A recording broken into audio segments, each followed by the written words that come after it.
Этот пронзительный взгляд с черно-белых фотографий будто говорит потомкам: вы теперь в безопасности. За мир и покой сегодня Макшарип Оздоев отдал лучшие годы своей жизни, сражаясь в 40-х. Будучи юношей, родом из села Ангуш, только окончивший школу и поступивший в Орджоникидзевское училище пограничных войск НКВД, вряд ли подозревал, что вскоре одолеет целую орду фашистских захватчиков. Тяжело было.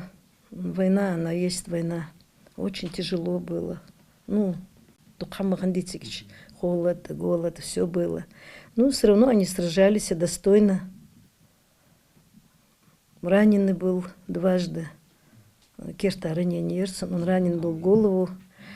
Потом, после лечения, после госпиталя, он опять вернулся на войну. Что он бешам ханапош. Не один он войнах дукка динул дол кегинах войнах динул дол конахи дукка он бешам пцхан добровольцами.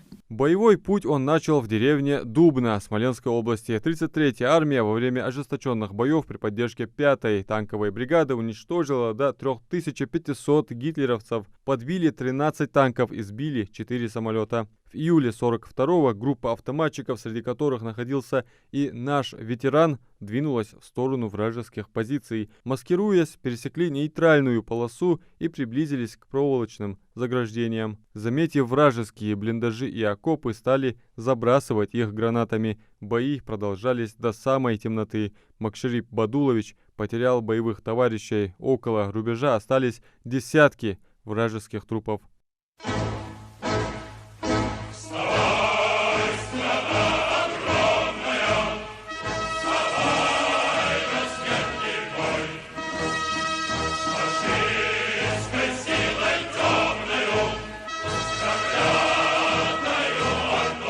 Воспоминания о дочери, о славном отце прерываются слезами. Лида корит себя за то, что не задокументировала весь его боевой путь, пока он был жив. Ведь гордится им вся страна. Взвод под его руководством проделал 16 походов в одних только минных полях. Обезврежено более 3400 противопехотных мин, 300 из которых Макшарип Оздоев обезвредил лично. Под вражеским огнем руководимый им взвод возвел 18 мостов.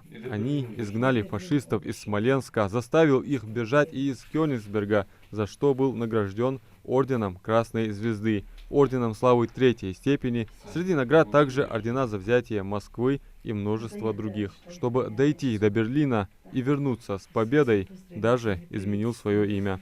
В 1944 году, когда наших сослали в Сибирь, он поменял вот эти моменты, вот он мне рассказывал, он поменял свою фамилию, у него и до сих пор почти вот примерно звали Пашахал Хейцерцу на Оздой. У него была фамилия Чумагашвили Борис Бадуловичан. Он поменял, чтобы с войны его не отправили домой, наших же отправляли, и чтобы его не отправили домой, он поменял фамилию, и у него в паспорте было написано город Тилави, Грузинская ССР, Грузин Эллатерц.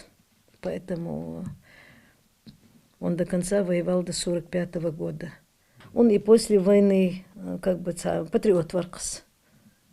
Он вспоминал, ему очень много писали его однополчане, где с кем он воевал. Вот там в бумагах очень много открыток, переписываться, даже поздравлять, даже хамдарцин шицани. Ну, шхалха потихоньку бейн дамы биалари, и отец тоже ушел. Сакер Лорцин, 9 мая праздник Хабдуачхан. До ухода на войну Макшарип Оздоев был женат, имел 2 сыновей. Один из них умер в 1944-м после депортации семьи в Казахстан. Командир роты в 1945 году был переведен в войска НКВД. Позже служил в МВД СССР. Демобилизовался в 1958 году. У Макшарипа Бадуловича родилось еще 4 детей, 2 сына и 2 дочери. Фотография это дома у отца. Это моя девочка Альмира. Маленькая, он ее так любил. Вообще он детей любил всех. Это у нас дома. Он сидит. Дедушка каким был, строгим? Или...